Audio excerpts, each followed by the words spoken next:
SBB Medicare గత సంవత్సరం కాలంగా మీ అభిమానాన్ని చురుకున్న ఎస్బీబీ మెడికేర్ మొదటి వార్షికోత్సవం సందర్భంగా కృతజ్ఞతలతో 1000 రూపాయల మందుల కొనుగోలుపై ఓఆర్ఎస్, 1999 రూపాయల మెడిసిన్స్ కొనుగోలుపై డిజిటల్ థర్మామీటర్, 2999 రూపాయల మెడిసిన్స్ కొనుగోలుపై గ్లూకోమీటర్ ఉచితంగా పొందండి. ఫ్రీ హోమ్ డెలివరీ కోసం కాల్ చేయండి 6262515149. SBB Medicare, Tilak road, Tirupati. రాష్ట్రంలో గంజాయి మహమ్మారిని అరికట్టించేందుకు ప్రభుత్వం పటిష్టమైన చర్యలు తీసుకోవాలని, ఇందులో భాగంగానే గంజాయి సరఫరాను ఆపేయాలని, అలాగే గంజాయిని పొలాల్లో కూకటి వేలతో పెరికి పారేయాలని, దీనిపైన పోలీసులు ప్రత్యేక సెల్లలో ప్రజల సహకారంతో ఏర్పాటు చేయాలని తెలుగుదేశం పార్టీ మాజీ ఎమ్మెల్యే ఎం సుగుణమ్మ పేర్కొన్నారు.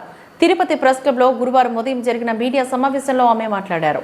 రాష్ట్రంలో గత ప్రభుత్వ హయాంలో గంజాయిని ఇష్టారాజ్యంగా ప్రోత్సహించి యువత భవిష్యత్తు నాశనమయ్యేందుకు దోహదపడిందని ఆమె తీవ్ర స్థాయిలో విమర్శించారు. రాష్ట్రంలో మహిళలకు రక్షణ కరువైందని, 6 ఏళ్ల పసిపాప నుంచి 60 ఏళ్ల వృద్ధుల వరకు మహిళలు అత్యాచారాలకు గురవుతున్నారని ఆమె ఆవేదన చెందారు. యువత గంజాయి మత్తులో తాము ఎటువంటి ఆకృత్యాలకు పాల్పడుతున్నామో తెలియక నేరాలకు పాల్పడుతున్నారని ఆమె అభిప్రాయం వ్యక్తం చేశారు. గత వైసీపీ ప్రభుత్వంలో నేరాలు ఘోరాలు అనేకం జరిగాయని, ఇందులో భాగంగానే ప్రస్తుతం కూడా రాష్ట్రంలో జరుగుతున్నాయని అవి పేర్కొన్నారు. బుధవారం సాయంత్రం తిరుపతి రాయల్ నగర్లో బసవయ్య భాగ్యలక్ష్మి దంపతుల కుటుంబంలో జరిగిన హత్య సంఘటన ప్రజలు ఉలిక్కిపడేలా చేసిందని సుగుణమ్మ పేర్కొన్నారు. రాష్ట్రంలో శాంతి భద్రతలు కరువయ్యాయని, ప్రస్తుత రాష్ట్ర ముఖ్యమంత్రి నారా చంద్రబాబు నాయుడు, హోమ్ మినిస్టర్ అనితలు ఈ విషయంలో జోక్యం చేసుకుని శాంతి భద్రతను నెలకొల్పి ప్రజలకు మంచి పాలన అందించే దిశగా అడుగులు వేస్తున్నారని ఆమె ఆశాభావాన్ని వ్యక్తం చేశారు. రాష్ట్రంలో గత ప్రభుత్వ కాలంలో ప్రజా వ్యతిరేక పాలనలో భాగంగా కడప, మాచర్ల, విశాఖపట్నం తదితర ప్రాంతాల్లో జరిగిన విద్యార్థి పలు సంఘటనలు అన్నిటికీ ప్రధాన కారణం గంజాయి విస్తృతంగా రాష్ట్రంలో విక్రయింపబడటమేనని ఆరోపించారు. రాష్ట్ర ముఖ్యమంత్రి, రాష్ట్ర హోంమంత్రి గంజాయి పూర్తిగా అరికట్టడంలో ఉక్కుపాదం మోపే దిశగా అడుగులు వేస్తున్నందుకు ఆమె హర్షాన్ని వెళ్లబుచ్చారు. విలేకరుల సమావేశంలో టీడీపీ మహిళా నేతలు బ్యాంక్ శాంతమ్మ, విజయలక్ష్మి, కుమారమ్మ, జాహ్నవి, తరుణి, అనిత, కందటి లత, మరియమ్మ మరియు మహిళా కార్యకర్తలు తదితరులు పాల్గొన్నారు. తిరుపతి నగరంలో నిన్న సాయంత్రం 6 గంటలకి రాయల్ నగర్లో జరిగినటువంటి ఒక దుర్ఘటన తిరుపతి నగర ప్రజల్ని, ఆంధ్రప్రదేశ్ రాష్ట్రంలో కూడా ఇది ఒక దిగ్భ్రాంతిని కలిగించింది. తిరుపతి అయితే ఉలిక్కి పడింది.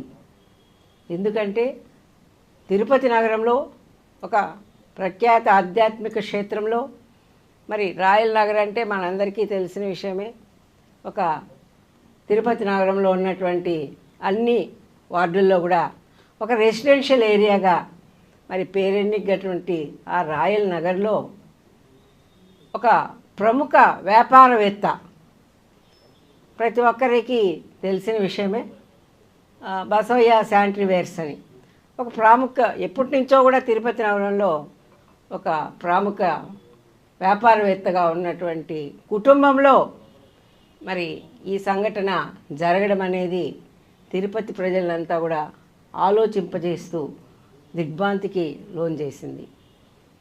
మరి నిన్న జరిగినటువంటి సంఘటన చూస్తే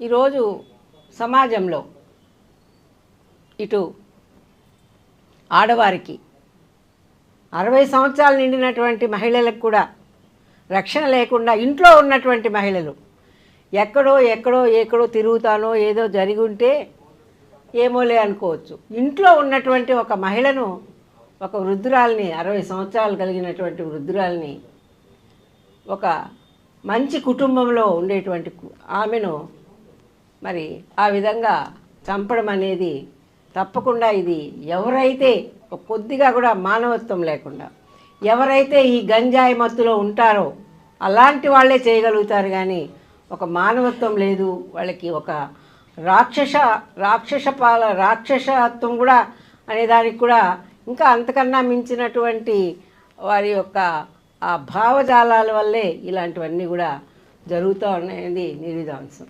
అదే కాకుండా ఇద్దరు పిల్లలు, ఒక అమ్మాయి బీబీఏ చేస్తుంది.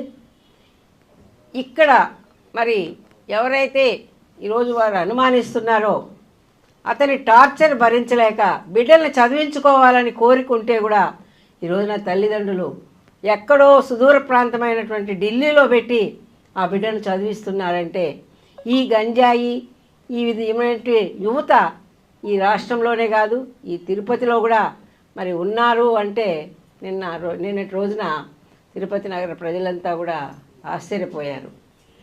పక్కింట్లోనే ఉంటూ మరి వాడు కాపు కాచి ఈ ఘటన జరగకముందే అతను ఆ ఇంట్లో ప్రవేశించున్నాడు. ఆ కుటుంబీకులకు తెలియదు, వాళ్ళు తాళాలు వేసుకొని బయట వెళ్ళారు. అటువంటి సమయంలో మరి అతను లోపలే ఉండి ఆ పెద్ద ఆవిడని చంపడం, ఆ బిడ్డను కొట్టడం, ఆ బిడ్డ స్పృహ తప్పి పడిపోవడం, తరువాత ఆ కుటుంబ సభ్యులే తాళాలు తీసుకొని పైకి వస్తుంటే వాళ్ళకి ఎదురుపడి ఆ వ్యక్తి ఆ అమ్మాయి మీద కూడా రాడ్తో కొట్టి, ఇదంతా చూస్తుంటే అసలు ఏం జరుగుతూ ఉంది, ఎలా మనకు భద్రత, ప్రతి ఒక్క మహిళ కాదు ప్రతి ఒక్క కుటుంబంలో కూడా ప్రతి ఒక్కరు కూడా భయభ్రాంతులతో జీవించాల్సినటువంటి పరిస్థితి ఉంది అంటే మరి ఇంతకన్నా ఉదాహరణ అయితే ఉండదు. తర్వాత ఆ అమ్మాయి దగ్గరే అమ్మాయి కీసే పెరుక్కొని ఆ బండిలోనే వాళ్ళ తాళాలన్నీ తీసుకొని అతను పారిపోయాడు. సరే, ఇదంతా జరిగితే ఈ రోజున మరి మనం ఎన్నో ఇలాంటి సంఘటనలు చూసాం. వాళ్ళ ఆ పెద్దామె భాగ్యలక్ష్మి, ఆయన బసవయ్య గారి సతీమణి, ఆమెకు ఆత్మకు శాంతి కలగాలని, మరి ఆ గాయపడినటువంటి బాలికలు త్వరలో కోలుకోవాలని